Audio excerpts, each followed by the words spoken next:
What would you say about a backpacking stove that is not only incredibly lightweight, super compact, but it's extremely affordable as well? I just happen to have one, and we're going to take a look at this thing today.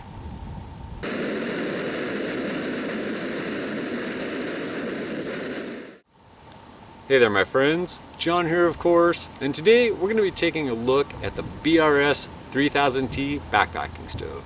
Now that is quite a little name there, isn't it? But then again, this is quite a little stove. In fact, a little while back, I gave a glimpse of what was in my ultra lightweight cook kit. This little stove actually stood out and got a lot of requests for some reviews. So that's exactly what we're going to be doing today, giving you guys a skinny on this little stove, as well as why I feel it deserves a place in my pack. Now a couple of the first things that need mentioned regarding this little fella is of course its weight and size. Now this guy actually comes in at 0.9 ounces, which is absolutely incredible if you ask me. Now that does not include the 0.1 ounce stuff sack that it comes in, bringing the total to 1 ounce, but this little stuff sack's actually kind of cool. The bright neon green makes it incredibly easy to locate. Now as far as the dimensions on this thing, it's running at about 2 3/8 inches tall. That's from the top of the pot support stand to the base of the stove itself. And she comes in about 2 3/4 inches from pot stand to pot stand. When folded down, this thing actually comes in at under 2 inches and about 1 1/4 inches wide. Well, that's about the size of a mini Bic lighter, so pretty small little stove there. In fact, as a comparison, we'll take a look at another stove that I used to carry all the time. It's just a cheap knockoff, but you can clearly see the size differential there.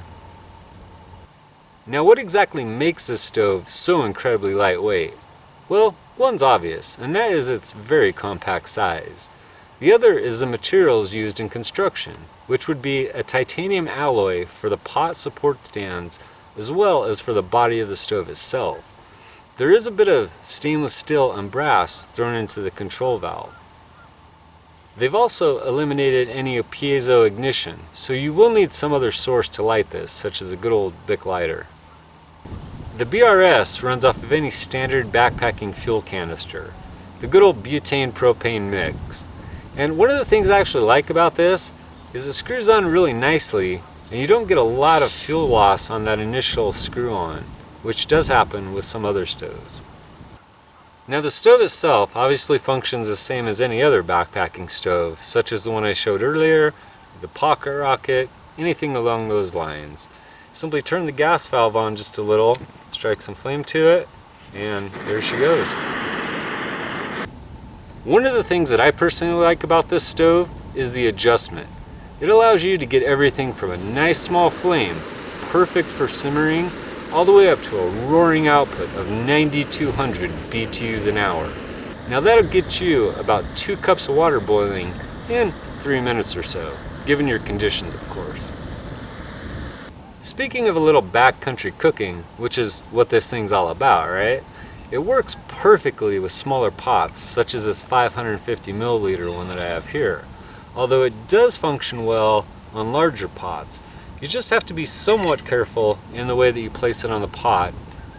One thing that does help with stability on your pots is if you'll notice on the pot stands, it actually has some nice aggressive little jimping here.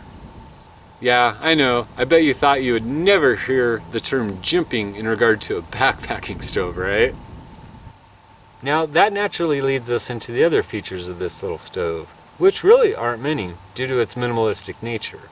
It's got a typical body, just a little bit smaller in size. The threads on the body screw on just like any other fuel canister, has your little O-ring seal inside. The flame adjustment right here, nice and simple, kind of paperclip style. One unique feature of this is the burner head, as you can see here. What this does is create kind of a cyclonic effect, forcing the flame directly to the bottom of the pot, giving it maximum efficiency for something like boiling water for rehydrating meals in the backcountry. Now that we have the basics covered on this little guy, let's talk about a couple of the pros and cons. We'll go with some of the pro points first here. One, obviously, is this thing is ultra lightweight. It's incredibly compact. It's fairly sturdy, especially for the price. Now, that leads us to the final pro, the price itself. This stove can be had from anywhere from $10 to up to about $17 on Amazon. If you check it out on eBay, you can get these actually for as low as maybe $5. Now don't quote me on that one. You may have to do a little bit of searching to find that good of a deal. Either way, for under 20 bucks, that's a hard deal to beat. Unless, of course, you go the do-it-yourself route, such as a good old alcohol stove, which this thing actually comes in at 1 ounce itself, although you can see the size difference is a little bit more. But then again, this thing is free. Now we do have tutorials on this stove, which I'll include in the card up here, as well as the description area down there. And of course, no honest review would be complete without a few cons, which I have found while out in the field. One of those being wind resistant. For some reason, this stove, as I guess is common with a lot of canister stoves, does not function in extreme wind conditions.